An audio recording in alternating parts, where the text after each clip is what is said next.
हा शेतकरी मित्रांनो नमस्कार। आज आपण नांद्रे मळ्यामध्ये आलेलो आहोत। तर शेतकरी मित्रांनो आज तारीख आहे 20 सप्टेंबर। तर सप्टेंबर छाटणी या ठिकाणी डाळिंब पिकासाठी चालू आहे। तर हा व्हिडिओ बनवण्याचा मागे उद्देश असा की बरेच शेतकरी सप्टेंबर ऑक्टोबर नोव्हेंबर मध्ये छाटणी करताना फसतात। 50% जी काही मालकडे असते तीच आपण कट करून टाकतो। अशा समस्या न उद्भवण्यासाठी आपण आता व्हिडिओ बनवतोय। तर आता आपण प्लॉटवरती आलेलो आहोत प्रगतशील बागायतदार सुनील नांद्रे साहेब यांच्या प्लॉटवर। साहेब नमस्कार। नमस्कार। टोटल किती एकर क्षेत्र आहे सगळे? हे 15 एकर आहे। बरं 15 एकर। तर आता तुम्ही या ठिकाणी सप्टेंबरची छाटणी असती ती पंजा छाटणी करता तुम्ही? पंजा छाटणी रिफिल काढी राहिली पाहिजे, पेन काढी। म्हणजे आता हा पंजा छाटणी म्हणजे बघा हा पूर्ण पंजा आहे। ही पेन काढी आली, ही पेन काढी आणि ही रिफिल काढी।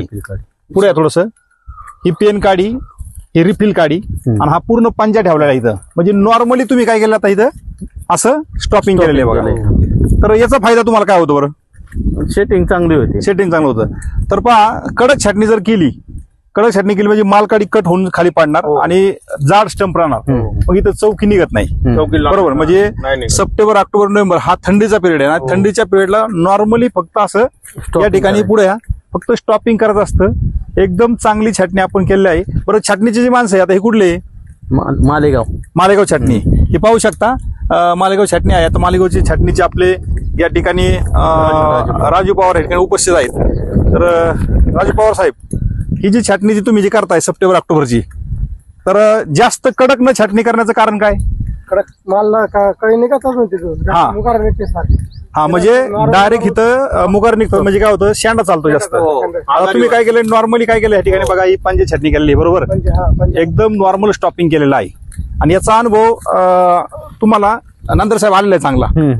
तर शेतकरी मित्रांनो पहा या ठिकाणी हे पूर्ण तुम्हाला मी झाड दाखवतो। एकदम व्यवस्थित या ठिकाणी कटिंग केलेले आहे आणि आता हे छाटणी केल्यानंतर शेतकरी या ठिकाणी इथ्रिल मारणार आहेत बरोबर आहे। तर बरेच शेतकरी अगोदर छाटणी करतात, काही शेतकरी इथ्रिल मारून छाटणी करतात। तर हा व्हिडिओ बनवण्याचा उद्देश असा की छाटणी व्यवस्थित करा। छाटणीमध्ये बघा आता इथं एकदम नॉर्मल मरकाडी असेल, वाळलेली काडी असेल तर फक्त नॉर्मल त्यांनी काढलेली आहे आणि नॉर्मल फक्त शेंडा स्टॉप केलेला आहे या ठिकाणी। तर यामुळं काय होईल नक्कीच शेतकऱ्याचा या ठिकाणी फायदा होणार आहे। कारण का थंडीच्या पिरियडला आपल्याला भरपूर चौकी झाडाला निघणं गरजेचं असतं। जेवढी जास्त चौकी तेवढी जास्त कळी त्या ठिकाणी असणार आहे। कारण चौकी निघण्यासाठी जास्तीत जास्त संधी मिळाली पाहिजे। तर आपल्याला जर अशीच चांगली छाटणी करायची असेल तर आपण मालेगावची जी काही छाटणी हे दरवर्षी करतात नांद्रे साहेब, दरवर्षी करतात ना। मागच्या वर्षी काहीतरी गणित हुकलं वाटतंय, थोडं हुकलं होतं। म्हणजे दुसरी छाटणी आली ती।